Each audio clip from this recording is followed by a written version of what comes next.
তো আজকে আমি দেখাবো যে এসআইআর যে ফর্ম আছে এনিমেশন ফর্ম, এই ফর্মটি কিভাবে ফিল আপ করতে হবে বা কি কি এই যে যতগুলো ঘর দেখা যাচ্ছে এই ঘরে কি বসাতে হবে, তাই আমি বিস্তারিত আলোচনা করব। আশা করি সম্পূর্ণ ভিডিওটি মনোযোগ দিয়ে দেখবেন, কারণ যে আপনার কিন্তু এই এসআইআরটা ম্যান হচ্ছে, এর আগে যেটা হয়েছিল ওটা ম্যাপিং এর, এই ফর্মটা কিন্তু এসআইআর এই ম্যান ফর্ম, এই ফর্ম আপনাকে ফিল আপ করতেই হবে। যদি আপনি ফিল আপ না করেন বা কোনো মতে আপনার বাদ পড়ে, তাহলে কিন্তু আমি শিওর যে আপনি ভারতবর্ষের না, এক কথায় এই ফর্মটি যদি আপনার বাদ পড়ে, আমি ক্লিয়ার বলে দিচ্ছি, এই ফর্মটি যদি একবার আপনার বাদ পড়ে বা আপনার নাম না আসে, তাহলে আপনি ভারতবর্ষে ছিলেন না বা আপনি ভারতবর্ষের না।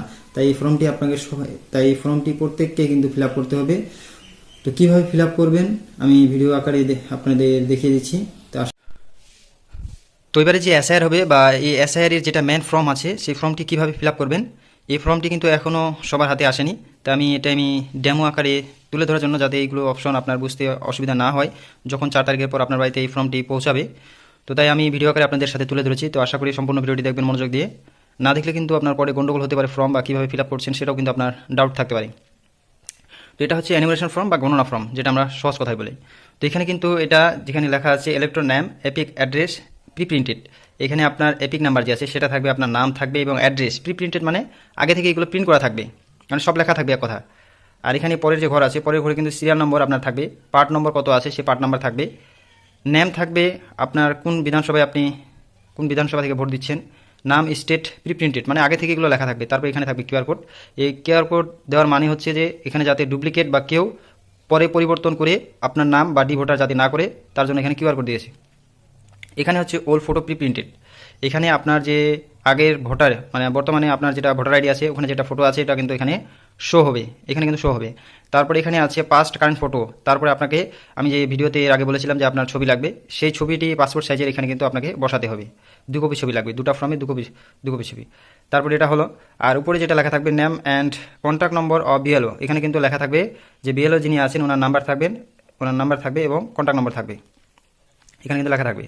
তারপর এবার আসি মেন যেটা ফর্ম কীভাবে ফিল আপ করতে হবে সেটা বলে দিচ্ছি। তো এখানে আছে date of birth, enumeration form to be filled by elector, যার নাম এসেছে সে কিন্তু এই ফর্মটি ফিল আপ করবেন। এই enumeration form to be filled by elector, যার নাম এসেছে এই ফর্মটি বা উপরে যেগুলো নাম শো হবে সে কিন্তু এটি ফিল আপ করবে। তো ফিল আপ করতে পারলে আপনি ভালো, নাহলে বিএলও যিনি আছেন বা নির্বাচন কমিশন যাদেরকে নিয়োগ করেছেন তারাই ফিল আপ করে দেবেন। তো এখানে প্রথমে ডেট অফ বার্থ আমি 00 দিয়ে দেখিয়ে দিয়েছি, এটা শুধু বোঝানোর জন্য ডেমো। তো এটা প্রথমে হবে দিন, তারপর হবে মাস, তারপর হবে বছর। তারপরে আপনার এখানে আছে আধার নম্বর অপশনাল, যদি আপনার আধার নম্বর থাকে তাহলে দেবেন, না দিলেও কোনো অসুবিধা নেই। তো আধার নম্বর দিলেই ভালো, আধার নম্বরটি আপনি এখানে ভালো করে লিখে দেবেন। তারপর বর্তমান যেটা আপনার কারেন্ট যেটি আপনি মোবাইল নম্বর চালান সেই মোবাইল নম্বরটি এখানে লিখে দেবেন ভালো করে এই ঘরে। তারপর এখানে লেখা আছে ফাদার গার্জিয়ান নেম, তাহলে আপনার এখানে যিনি বাবা বা গার্জিয়ান যিনি আছে মানে বাবার নাম লিখবেন এখানে। তারপর এখানে ফাদার গার্জিয়ান এপিক নাম্বার, সেই এপিক নম্বরটি কিন্তু আপনার বাবার এখানে বসিয়ে দেবেন। আপনার মায়ের নাম কী আছে, মাদার্স নেম আছে, আপনার মায়ের নামটি এখানে বসিয়ে দেবেন। তো আমি আমার ডিটেল দিয়ে এগুলো বোঝার জন্য আমি আমার দিয়ে লিখেছি। তারপরে মাদার এপিক নম্বর যদি থাকে তাহলে এখানে বসিয়ে দেবেন। আর এখানে বলেছে যে স্পাউস নেম, মানে যদি আপনার বিবাহ হয়েছে তাহলে আপনার স্পাউসের নেম দিবেন। যদি আপনি মানে বিবাহ করেছেন অ্যাপ্লিকেবল, মানে আপনি যদি বিবাহ করেছেন তাহলে দিবেন, না হলে না লিখবেন।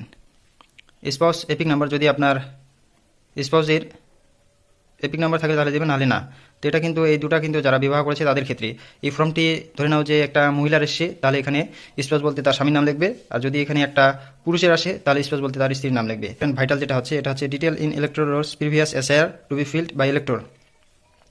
এখানে যদি আপনার 2002 এ নাম থাকে তাহলে কিন্তু আপনাকে ফিল আপ করতে হবে। যদি 2002 এ আপনার নাম ছিল তাহলে এটা আপনি ফিল আপ করবেন, নাহলে এটা ব্ল্যাঙ্ক রাখবেন বা ফাঁকা রাখবেন। তো এটা আমি বোঝানোর জন্য সবগুলো ফিল আপ করে দিয়েছি, মানে উদাহরণস্বরূপ আর কি, আমার নামই দিয়েছি। আমার নাম যদিও সে সময় ছিল না, তাও আমি উদাহরণস্বরূপ আপনাদের বোঝার জন্য দিয়েছি। তো ইলেকট্রন নেম এখানে আমার নাম হবে, তারপরে এপিক নম্বর যেটা বর্তমান আছে WBTQF যেটা মানে আছে আর কি, 2002 এ ছিল, এটা এপিক নাম্বার, মানে 2002 এ যেটা আপনার নাম্বার ছিল সেই নাম্বারটি তুলে দেবেন। সে আপনার যা থাকুক, WB থাকুক, যা থাকুক, যে থাকুক, আর বর্তমান পরিবর্তন হয়েছে, তো যেটা বর্তমান কারেন্ট আছে সেটা কিন্তু দেবেন না, আগে যেটা ছিল ওটাই দেবেন। তারপর রিলেটিভ নেম, আপনার বাবার নাম কী আছে সেটি নাম এখানে পুট করে দেবেন বা লিখে দেবেন। তারপর রিলেশন, তার সাথে আপনার কী সম্পর্ক, বাবা বা স্বামী এরকম যেটা হবে সেটা এখানে ফিল আপ করে দেবেন। তারপর আপনার ডিস্ট্রিক্ট, যেহেতু আমি উত্তর দিনাজপুর তাই আমি উত্তর দিনাজপুর দিয়েছি। যে এটা হচ্ছে স্টেট, তাই আপনার স্টেট হচ্ছে যেটা আপনার স্টেট হবে আর কি। তো স্টেট আমাদের যেহেতু পশ্চিমবঙ্গে এটা এসআইআর হচ্ছে বা চালু হচ্ছে 4 তারিখে, তাই আমি ডাব্লিউবি মানে সবারই ডাব্লিউবি হবে মানে ওয়েস্ট বেঙ্গল। তারপর এসসি নেম মানে আপনার যেটা বিধানসভা আছে, কোন বিধানসভা থেকে আপনি ভোট দিচ্ছেন বা প্রয়োগ করছেন। তো আমি যেহেতু চোপড়া, তাই আমি এখানে চোপড়া নামটা লিখেছি। তো এখানে আগে 2002-এ আপনার এসসি নাম্বার বা বিধানসভা নম্বর কত ছিল সেটি এখানে লিখে দিতে হবে। তো আমি এখানে দিয়েছি 27। তারপরে আপনার পার্ট নম্বর কত ছিল 2002-এ সেটাও আমি দিয়েছি। তারপরে আপনার সিরিয়াল নম্বর কত ছিল, উদাহরণস্বরূপ মানে ধরুন 01। তো এটার মানে হচ্ছে যে আপনার যদি 2002-এ লিস্টে নাম ছিল তার জন্য এটা ফিল আপ করতে হবে, নাহলে আপনাকে এটা ব্ল্যাঙ্ক রাখতে হবে। আর এখানে হচ্ছে এটা হচ্ছে যে detail of the relative whose name is given in previous column in the last এসআইআরে আপনার ফ্যামিলির, আপনার বংশের, আপনার খানদানের যদি কারো নাম থাকে, সেটা হতে পারে আপনার দাদুর, সেটা হতে পারে আপনার কাকুর, সেটা হতে পারে আপনার জ্যাঠার, এখানে কিন্তু নাম দিতে পারেন। আর যদি আপনার বাবার থাকে তাহলে অবশ্যই আপনার বাবা দিয়ে দেবেন। তো তাই আমি বোঝার জন্য আর কি বাবার নামটা দিয়েছি। তারপরে যেটা এপিক নাম্বার আছে 2002-এর সেটা নম্বর দিয়েছি। তারপর রিলেটিভ নেম যেটা হবে সেটা 2002-এ বাবার নামে কী ছিল সেটা দিয়েছি। তারপর রিলেশন কি ওনার সাথে, তাহলে ফাদার দিয়েছি। তারপর ডিস্ট্রিক্ট কী ছিল, উত্তর দিনাজপুর আমাদের ছিল, সবাই জানি যার যেটা ডিস্ট্রিক্ট কথা। তারপর স্টেট হচ্ছে ওয়েস্ট বেঙ্গল, যেহেতু আমাদের পশ্চিমবঙ্গ হচ্ছে। তারপরে এসি নাম হচ্ছে যেখানে আপনি যেই বিধানসভার আন্ডারে আপনি ভোট দেন সেটা এখানে লিখে দেবেন। যে বিধানসভার আন্ডারে আপনি ভোট দেন সেটি এখানে আপনি লিখে দেবেন। তারপরে যেটা আপনার ইসলাম এই জায়গায় যেখানে লিখেছি আপনার বিধানসভার নম্বর কত ছিল 2002-এ সেটা এখানে লিখে দেবেন। পার্ট নম্বর কত ছিল সেটা লিখে দেবেন, মানে আপনার বাবার আর কি। তারপর এখানে সিরিয়াল নম্বর কত ছিল এটা লিখে দেবেন। এটা উদাহরণস্বরূপ দিয়ে আমি বুঝিয়েছি। তারপর এখানে যে আছে এখানে সিগনেচার করতে হবে আপনার নিজেকে, এখানে সিগনেচারটা করে দেবেন। তারপর এখানে নিচে যে আছে এখানে ধরেনি, তার জন্য আমি নিজে লিখে দিয়েছি হাতে কলম দিয়ে। তো এখানে বিএলও সিগনেচার করে তারপর এই ফর্মটি জমা করলে কিন্তু আপনার এসআইয়ের নাম চলে আসলো।